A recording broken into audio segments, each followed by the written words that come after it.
the New England Patriots watching intently what the Bills do tonight because they are now 2-3. First time below 500 this late in the season since 2001, or at least 5 games into the season since 2000. Now, 2001 worked out pretty well. And you know what? This could be a team like 2001 where they get better on the fly. But are we worried? Should we be worried about New England? Is there a fundamental difference between this team and other editions of the Patriots that is more than just the inconveniences they've experienced because of the pandemic? I think you should be worried, Mike. I think you had them going to the Super Bowl, right? Nobody cares about that. Nobody cares about that. That's what we do. Because here's the thing. When you get it right, it's not like they show up at your house with a new car, right? You got lucky. That's true. So, yeah, I had the Buccaneers and the Patriots, and until one or both are mathematically eliminated, I'm sticking with that pick. But anyway, should we really be concerned about the possibility of the Patriots just getting to the playoffs, much less advancing to the Super Bowl? Yeah. Well, this is a team, Mike, I was concerned about before the year even started because of all the COVID opt-outs they had. I just didn't know how they were going to put all this together. And, hey, Bill Belichick is the greatest coach in the history of the game. The Packers can argue otherwise. The Steelers can argue otherwise. You can have all those arguments. But Bill Belichick is the greatest coach to ever coach in this league. But you have to have talent. And I think it showed on yesterday that they don't have the talent they once did. Cam Newton cannot carry this team. Not practicing, I understand, hurt this team. But you just look at where they're ranked and how he's done. He has more interceptions than touchdowns. 2 touchdowns, 4 interceptions. He's down near the bottom in passer rating. Mediocre in offense, mediocre in defense, 14th and 9th.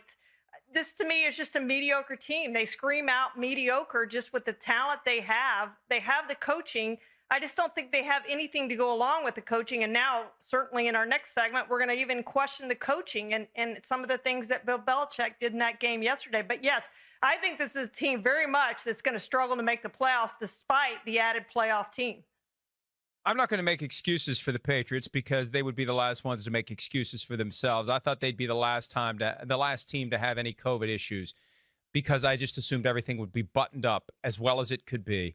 And of all the people on the team to be their patient zero, for it to be Cam Newton really was stunning. And it tells me that something in the messaging to Cam Newton didn't work. Otherwise, he wouldn't have gotten it. And I know he's on radio today saying he didn't know how he got it. Well, he got it. Doesn't matter how you don't know how you got it. You got it. You did something to expose yourself to it, so you weren't as buttoned up as you needed to be. And that information is being provided to players by most teams, if not all teams. The question is, are you hearing it?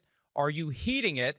And are the people who are communicating it sufficiently sensitive to whether or not guys really do get it? And the Patriots have always been very good about sending messages that are always carefully followed or else by every member of the organization. And that's what surprises me, that they're one of the teams that's had this issue, that they're a team that desperately needs to be practicing, needs to be developing, needs to be gelling, and they've lost those opportunities. And Cam Newton was gone for 3 weeks, and last week they barely practiced. The week before they barely practiced. They've got offensive linemen on the COVID list. They've got injured offensive linemen. They don't have Dante Scarnecchia there to make chicken salad out of whatever the quality of the 5 guys who are able to play may be, and it's just starting to show up. And even then, they still almost beat the Broncos. They still almost won the game.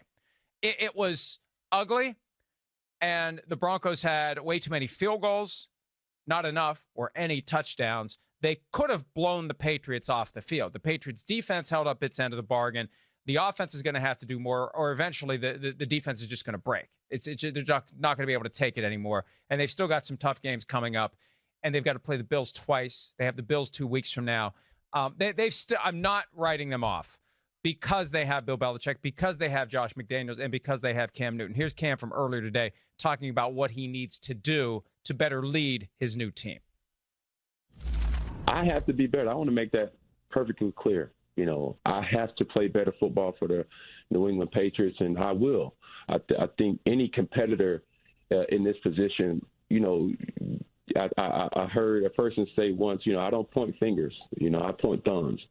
And with that being said, I take full responsibility of where we are as an offense and knowing here moving forward that it starts with number one, and I will be better. And that doesn't mean I'm going to do more and press the issue. It's just, doing the small better. And I think I can do a better job of it. I like that saying. I mean, you still can point a thumb at someone else. It just looks weird. But I like that. I don't point fingers. I point thumbs. And that's how the Patriots have always been.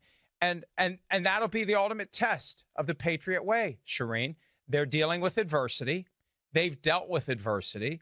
They figure it all out, and they put their best foot forward. And this is a team that's always on to the next week, on to the next challenge.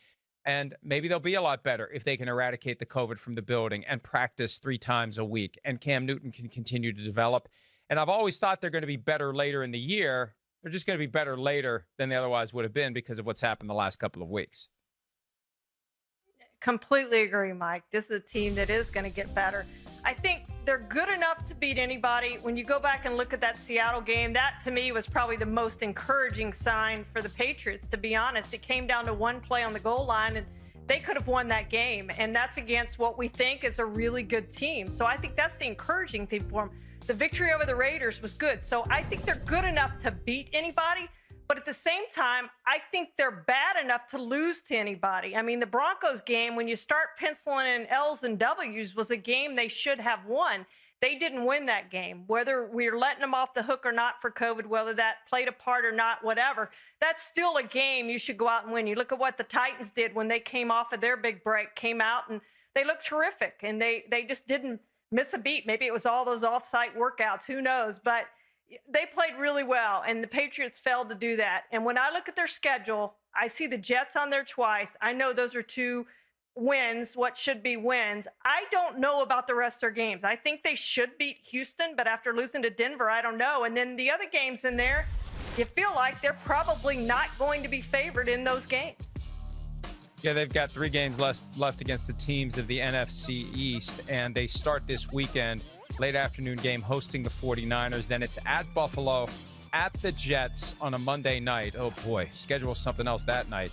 And then on a Sunday night, the Baltimore Ravens come to town. So 3 of the next 4 games should be tough ones for the New England Patriots. And I think they need to win 3. They need to go 3-1 over the next 4 to reestablish themselves, and we'll see if they can do it.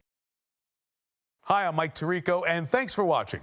Make sure to hit subscribe for the latest news and highlights from NBC Sports.